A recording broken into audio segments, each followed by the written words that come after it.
given a commandment, and God said, load the ark 2 by 2, every animal, male and female shall ye load. And in the time when the flood goes away, remember all the rains came and the boat floated away.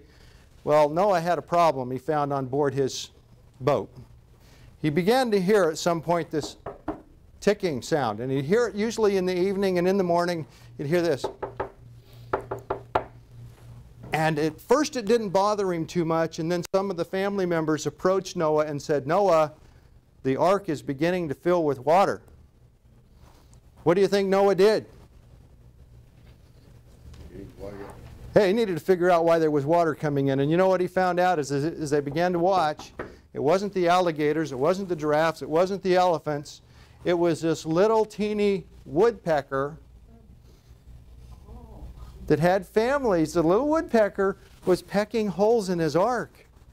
And as they began to peck holes in the ark, what began to happen? The water started to get inside of the ark. And if enough water got into the ark, what would happen to that ark?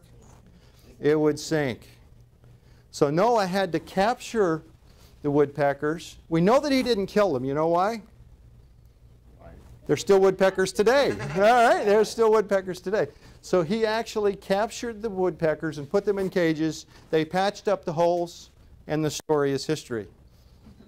We have the woodpeckers today. You guys, Larry, many of you guys grew up with this guy. This is Woody Woodpecker. Woody Woodpecker, every time I see his picture now, I think of him as something to avoid. Every one of you has a woodpecker in your life. It's something that is pounding at you, preventing you from accomplishing what you can accomplish. Woodpeckers are in everybody's life. Randy, you've got them. Dutch, you've got them. Scott, you've got them. Larry, you've got them. I've got them. Ask my wife. She says, I have a lot of them. I have a whole flock of woodpeckers. But it's important that we determine and define what those woodpeckers are, and then do our best to get rid of them. It's important that we get rid of them. Larry.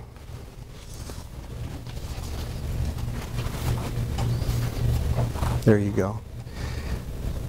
These two words are quite interesting to me. My dad, he's not living anymore, but my dad, when he was alive, had a really grand philosophy when it came to salespeople.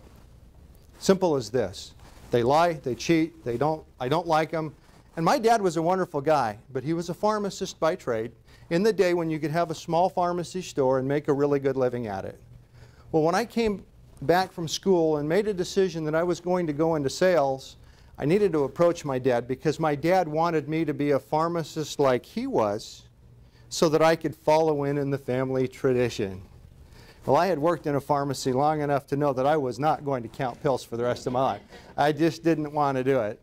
And I said, no, Dad, I'm going to go into sales. And I remember my dad, as I had that conversation, I go, Dad, I've made a choice. I've finished my education. I'm going to go to school and I'm going to be a salesman. And my dad looked at me and went, oh. And he says, Kevin, why did you have to do that?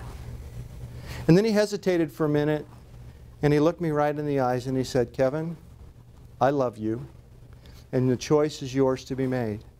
Can I give you some counsel? And when your dad asks you if you want counsel, what do you say? Yes. Yeah. And so my dad said, Kevin, there's two things I want you to remember. Number one, when you go in and you meet with anybody, any place in the workplace, I want you to understand that their time is important.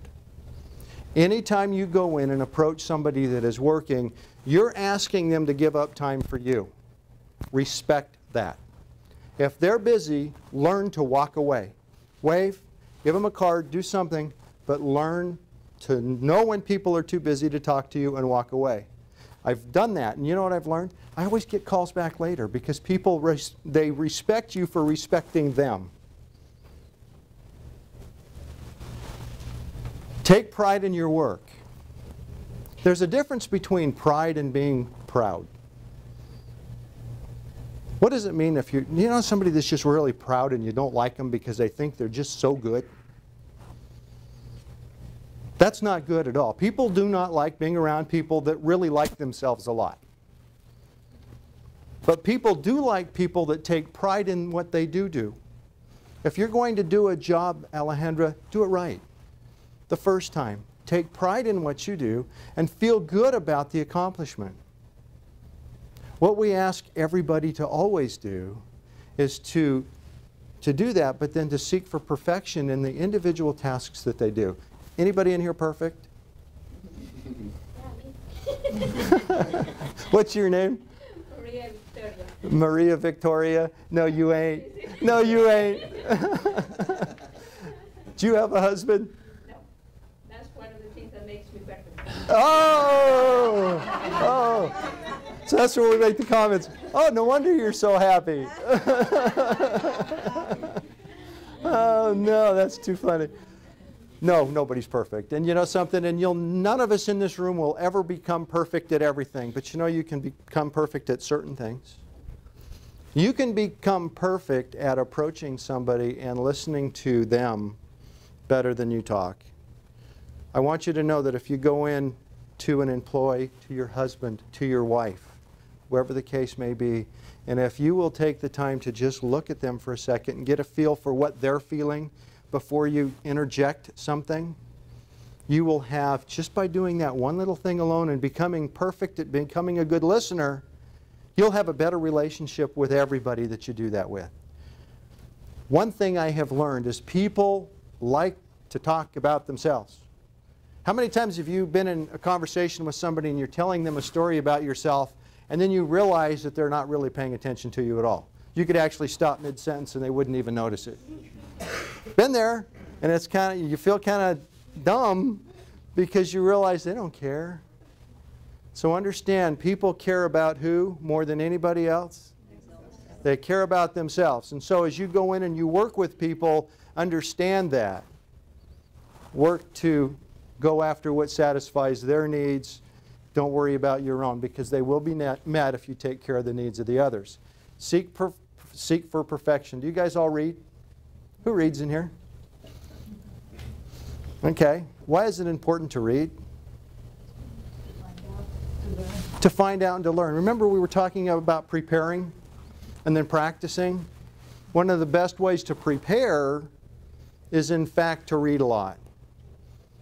Now my boys, we have Xbox and we have PS3 at the house, and those things are okay to a point, but I have found that those things, the Xbox and the PS3s, take so much time away from them, they're not preparing for anything. I have to take them away from my boys, and believe it or not, one of my daughters. Sometimes my wife has to take it away from me because I haven't prepared well enough. If you'll learn to read and do things that will help you become better, like reading good books, watching TV shows that help you to learn. I love 2.5 Men. I love it to death. But you know something? It's not a good show, really, because it teaches you to be something that we don't really want to be. So why do we like that stuff? It's fun. It's fun. And you know something? You know what we're really thinking when we watch shows like that? I'm better than that, so I'm okay. I'm better than that, so I'm okay. So I'm going to watch that so it'll make me feel better about me. I'm a husband and I don't cheat on my wife. I can watch this and let somebody else cheat, but I don't do it, so I'm okay. We say in our home we don't watch that kind of stuff. We go to National Geographic Channel a lot. We like watching the TV shows, the Nature Channel, Animal Planet. One of my middle daughters, Jennifer, loves Animal Planet. In fact, as she was growing up, she was always bringing animals into the house, and we were always trying to get rid of them. She drove us nuts. But she knew everything there was about a lot of animals because she spent the time to learn by not only watching it on TV, but she always had books on dogs and cats and everything. In fact, a friend of ours, Steve Irwin, you know who that is? Anybody know who Steve Irwin is? Yeah, great guy. And I talked to him about 3 months before he passed away. He was one of my favorite people in the world, and you know why? Because he took pride in his work.